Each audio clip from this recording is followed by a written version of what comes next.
loolu moo ko sonal du leneen.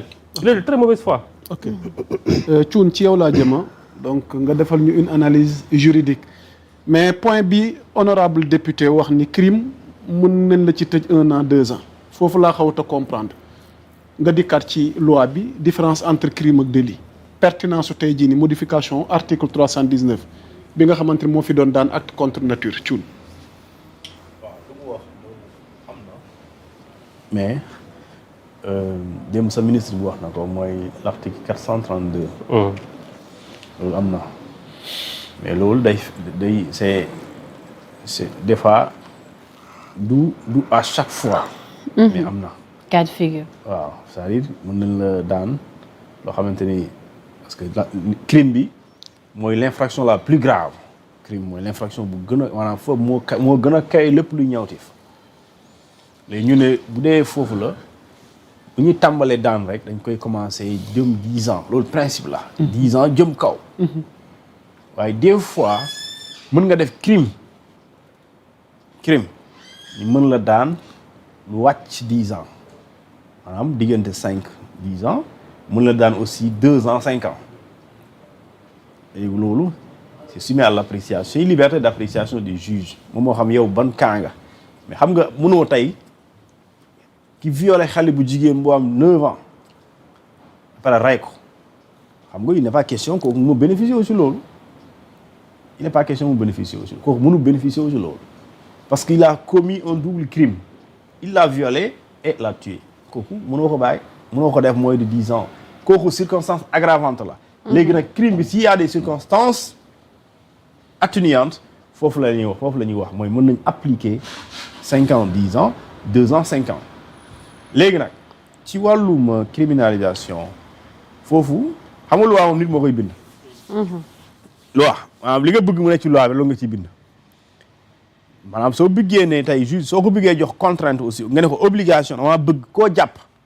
en flagrant délit demal nga atte ko le lendemain ou bien à la prochaine audience même si c'est un crime mun nga ko def parce que mën nga dindi l'aspect fu ñu wax ne en matière criminelle l'instruction est obligatoire parce que yoon moo wax loolu yoon moo ne bu dee mbirum crime moom l'instruction est obligatoire ñu ne la ba kañ la loi dit ñun xamuñ ba kañ amul délai et soo aussi suñu texte yi dafa doy waar quoi parce que tey soo criminaliser homosexualité képp koo ci jàpp di nga ko envoyer instruction obligatoirement xanaa nga bind une disposition bu leer nga ne exceptionnellement bu dee dañ laa jàpp flagrant délit dañ lay atte d'accord le lendemain wala l'audience bi ci topp dans ce cas kii atte moom xam na ne bu la jàppee bien que crime la dañ la yóbbu ñu atte la mais bu fekkente ne dafa loolu soo ko jàppee tu es obligé de l'envoyer en instruction te instruction amul délai légal c'est-à-dire que le juge dara tënku ko ci ne 2 ans 3 ans 1 mois wala 6 mois amul loolu contrairement au délit le délit c'est un délai légal de 6 mois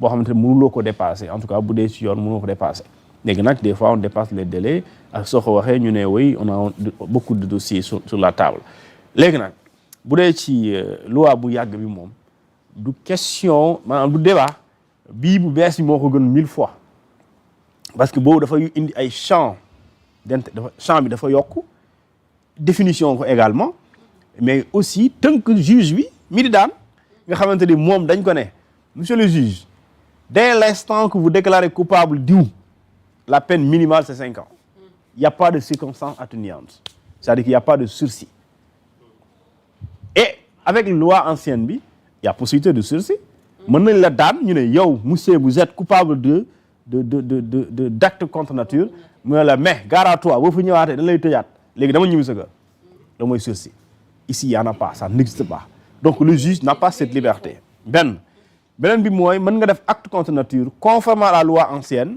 qui dit la fourchette de peine c'est 5 ans 3 ans 5 ans nga def acte contre nature ñu gis ne yow def nga acte contre nature mais yow mi daa mel ni sa xel nekku fi daa mel ni yow dañ laa yóbbaale rek ci mbir mi yow ça va pas quoi léegi mais def nga acte contre nature parce que nangu nga ñu tëddee la wala yow tëddee nga diw te ñu ne la 3 ans lañ la war a dóor 5 ans mais y a des circonstances atténuantes parce que mentalement peut-être yow ça va pas mais yow si juge bi mën na la joxaat beneen chance que delluwaat mais fii juge mënu la ko may parce que juge dañ ko ne sëñ bi 5 ans la 10 ans yooyu yaay tànn minimum daal 5 ans ñun ñu ngi dem suñu yoon léegi yaay xool ça veut dire que donc dès l'instant que tu es coupable sa famille nañ la ñaanal que ne yow 5 ans di nga ko tëdd ci kaso bi te beneen bi mooy cette question de grâce a été réglée depuis longtemps parce que en matière d'attentat à la pudeur le président n'a pas à gracier kooku mënu ko moo tax démb avocat yi député bu ñu naan nañ ko bind foofu jaru ko la loi l'a réglé depuis longtemps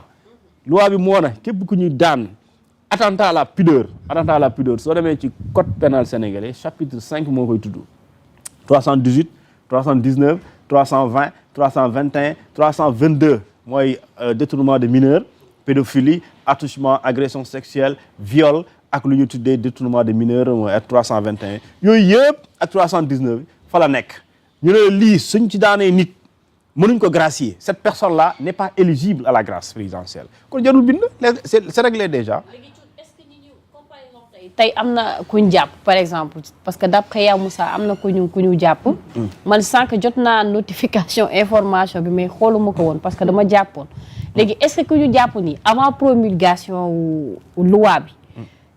dañuy référé wu ci ancienne bi ba tey wala bii dafay entrer en vigueur. non ku ñu jàpp tey ba fajaru suba ba fajaru promulgation bi avant ñu koy promulguer. ok donc mais kon promulgation bi war na gaaw. voilà léegi kon xoj ko ci benn samedi. ok léegi kon xoj ko ci samedi yëpp saa su ne mën nañ ko dugal. ok léegi pour président bu ko promulguer. ok d'accord samedi lay génn samedi dafay génn ci samedi yi. ok donc xoj ko ci samedi yi di ñëw. parce que su ma jumlee si la loi n'est pas attaquée au Conseil constitutionnel. ok alors le président de la République da koy promulguer et si elle est promulguée elle est publiée au journal officiel. dès l'instant la publication on parle de promulgation et publication de la loi. dans le journal officiel. ok et maintenant suñ ko publier tey 10 heures 0 minute suñ la jàppee 10 heures 1 minute. yaa ngi ci biir donc loolu léegi ñi nga xamante ni ñoom seen yoon nekku si. quand je dis seen yoon nekku si mooy képp ku ñu jàpp. xam nga vague d'arrestation yi am yi passé. voilà xam nga nee na jamono ji avant tey kii ngay wax ni ils sont à 82 mandats de dépôt. waaw 82 mandats de dépôt ci lu ñu médiatisé. léegi ñooñu dañ leen di àtte sur la base de l'ancienne loi de 1966 février 1966. kon donc mën nañ xaar si ñoom ñenn ñi ay sursis. mën na nekk. ah bon. oui c'est vrai que loi parce que juge boobu bi tënku ko. parce que diggante 3 ans la 5 ans la. mooy ñi ñu mujjee arrêté nii. waaw ak ñuy njëkk arrêté depuis daaw yëpp.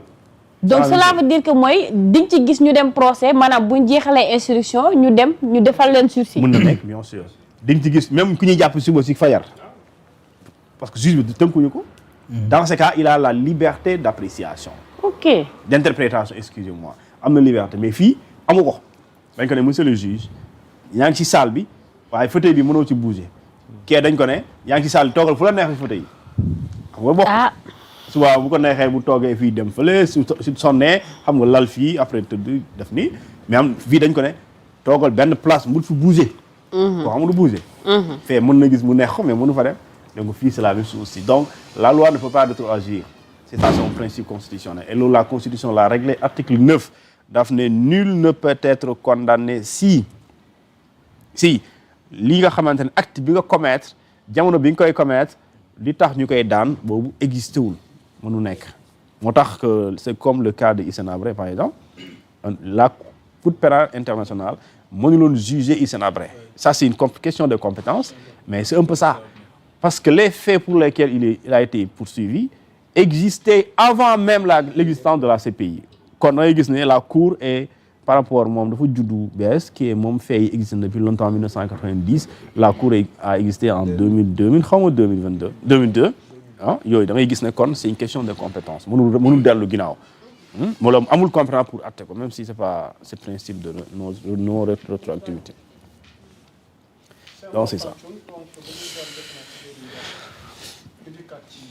léegi nag état bi aussi na bàyyi lay que suñu ko dugalee ci kaso yi suñu dugalee ci kaso yi day fees loolu du lay quand même état bi dafa war a góorgóorlu tabax ay kaso c'est ça la vérité aussi ah parce que nit ñi aussi bu ñuy deew ñaawteef mais dëgg la parce que tey xam nga ñoom dañoo bëgg a ñëw ci monde bi rek créer seen yëfu bopp te maître kii honorable waaw non c'est que li war a xew yi mooy système bii moo war a xewi jàpp nit teg ko ci kaso bi di ko dundal di ko lekkal di ko naanal sécuriser ko mu nekk à l'aise ba heure gënam jot mu génn dem yoon loolu moo war a xewi on doit réformer le système carcéral nit ki léegi war a mën a dugg kaso di fay liggéey di fa jàngi métier di fa yor njabootam di dimbali di contribuer ci état pour assurer même sa réinsertion sociale non je dis war na mën nekk ci kaso jàng fay métier di fay liggéey di si yor njabootam di contribuer ci état en prison bu génnee aussi réinsérer wu dem liggéey comme le système chinois mais bien sûr beaucoup de Chinois en fait même Gambien si je ne m'abuse pas il y a des Chinois au Sénégal on doit aller en réalité mais système bii ni baaxul liñ ci gis mooy ku génn ñëwaat booy kaso kër lañ ko def daa mel ne biir gee leen gënal kaso Sénégal amul moyen de redressement. non te gis koo xam ne dañ koy jàpp. am na des cas mais peut-être war nañ ko. par exemple demal camp pénal bu Liberté 6. voilà il y a la boulangerie de la réinsertion. ñi fay liggéey c'est des prisonniers ah. il y a des cas donc il y a des cas y en a des cas. il y a des prisonniers pour fekk si sa xalaat. mais dañ ko war a yaatal. très bien voilà waaw ma ne xottil àll bii. prisonniers yi dem bay ñu bay wax. autosuffisance alimentaire. en tant qu'honorable député tey jii nii. et loolu waaw. tey jii war nañ ko mën a mais loolu dafa sori tuut exemple tey école privée bi. public bi du moins nee nañ léegi lu ñuy fay ci inscription di ko jëndee tenue dafa cher. mais nañ jël tenue yi ñu jox élèves bi ñoom ñu jox leen ko ñu dem ñawi ci assise de la justice yi. ñu dem ñawi ko on verra mais am na ci dëkk yoo xam ne prisonniers yi ñooy confectionné bépp matériel buy dem ci public bi. léegi yéen tamit honorable yéen léegi li ñuy wax fii yëpp ñun quand on parle de rupture l'essentiel de la rupture doit être assumé par le pouvoir législatif ça se voit sérieusement. S'il n'y a pas projet de loi am na proposition de loi.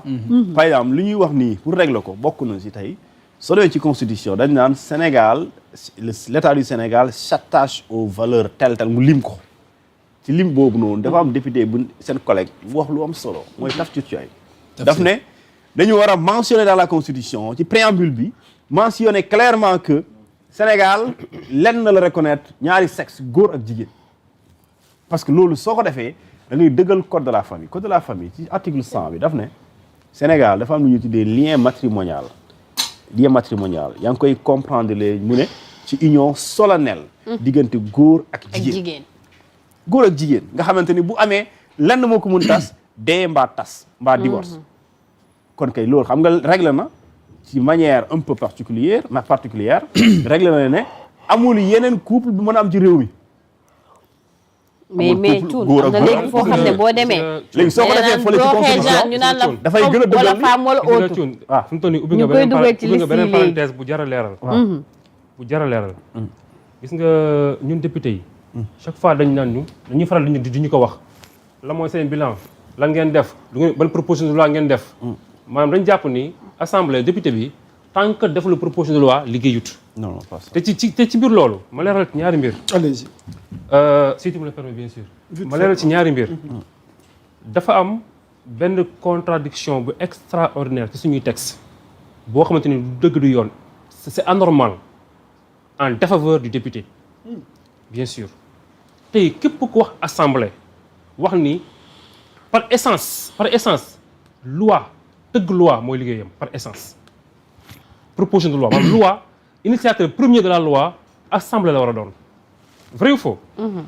mais qu'est-ce qu'on voit dañu ne ñaari nit ñoo am possibilité wu initier loi le gouvernement l'Assemblée nationale. ba pare ñu ne waaye bu dee député bi moo war a def proposition de loi na fexe ba loi bi bu mu yokk dara ci charge du état. lu mu créé lépp lu mu yokk ci charge du état ndax loi am boobu noonu na ko utal porox ndoll bu mu ko fajee. et pourtant le ministre le gouvernement kenn tënk ko ci lenn bu ko neexee xëy un bon jour tëgg loi am indi assemblée sans aucune condition. or le député dañ ko ne loi boo fiy indi na nga fexe ba loi bi bu mu yokk 1 franc ci charge du état wala nga utal ko aspect compensatoire. Ouais, c'est illogique. mënoo tënk député bi ci tëggum loi ba pare jël gouvernement bi ubbil ko buntu yëpp da ko defal la neex ça c'est un. deuxièmement man député qu'est-ce que j'ai comme accompagnement technique et financier waxuma sax financier mais technique qu'est-ce que j'ai comme accompagnement technique. Vous pensez que la logistique, l'art d'écrire les lois là c'est facile, c'est donné à n'importe qui. C'est pas donné à n'importe qui. dafa laaj benn technicité laaj accompagnement technique bu lay mën a permettre nga bind loi. Et consultance aussi. Et consultance.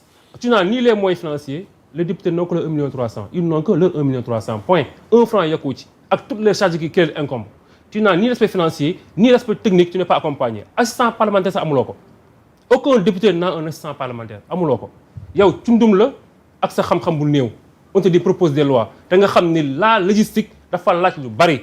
Par contre, jëlee le ministre a tout un arsenal derrière lui. Le ministre, il a tout un arsenal technique derrière lui. Il lui suffit de vouloir une chose, fi mu toog lay toog, technicien indi ko teg ko tegal ko sur la table. Le député man tey si je veux une chose jëm ci logistique jëm ci tëgg loi ci proposer loi ñaari solution la am uti cabinet fay ko wala dem université seeti les professeurs de droit waxtaan ak ñoom baab la ñu defaral ma loi. Vous voyez un peu donc voilà ces aspects yi tënk le député te ñu war ko càmbaro ko xoolaat député bu voilà chaque député doit avoir un assistant parlementaire qui lui est dédié n'est-ce pas et les députés aussi l'assemblée doit avoir les moyens techniques pour accompagner les députés man j'ai déposé 2 propositions de loi benn bi sax eggul déposé une proposition de loi sur la criminalisation du détournement de deniers publics. Et ci biir proposition bi j'ai même demandé à ce que képp ku ñu daan ci détournement de deniers publics na nga perdre ses droits civiques et moraux mënatoo voter mënatuñu laa fal mais eggul. maa ngi préparé nii beneen proposition de loi ma ñëw maa ngi préparé léegi beneen proposition de loi jëm ci wàllum orpaillage bi ndax dañoo gis ni le secteur de l'orpaillage doit redevenir exclusivement sénégalais. C'est un secteur boo xamante ne à 95% étrangers yi ñoo ko accaparé mu nekk manne financière à gagner mu nekk un truc qui échappe à 100% l'État sénégalais nekk un secteur bu ñu récupérer rendre ko exclusivement sénégalais. Mais pour ma avancer ci problème la parce que technicité bi ça reste soit damay fay cabinet consultance soit ma def lii soit. Voilà li nga xam ne moo tënk le député te texte yi ñoo ko tënk et pourtant du dëgg du yoon. merci dëgg du yoon merci xam naa loolu tamit amaat ngeen ci wàll yéen député ngeen fàttali ko autorité ak réew mi ci seen taxawaay ci réew mi c'est important alors waxtaan wi dee dox doo jëwriñ Ndiassé ñu bëgg a am sa njàngat ci point gi ñu toll ñeel mbiru borom ñaari tur yi ginnaaw démb bi ñu voté li nga xamante ni moom mooy loi bi. waaw sant yàlla comme bokkoon na ci promesse électorale yi non que ni buñ leen falee buñ leen joxee assemblée bokk na ci projet de loi yi ñuy njëkk voté non di répondre peuple bi ci loolu di leen féliciter député yëpp dem vraiment def nañ liggéey bu excellent et puis peuple bi kontaan nañ ci trop daal parce que loi la nekk boo xamante ni non simplement que dafay concerner sécurité sociale u dëkk bi tu vois et puis dina permettre aussi immigration bi maanaam étranger yi ku fiy ñëw même bu fekkee nit ki est homosexuel nga téye sa tubéy ba ngay jóge Sénégal xam ne booy dugg ci Sénégal boo fi defee sa yëfu saay-saay yooyu buñ la jàppee ci kaso bi nga jëm waaw tu vois parce que tamit loolu dina freiner aussi ce qu'on appelle tourisme sexuel parce que Sénégal bëri na ay tubaab yoo xamante ni dañ fiy ñëw seen principal objectif mooy tourisme sexuel tu vois donc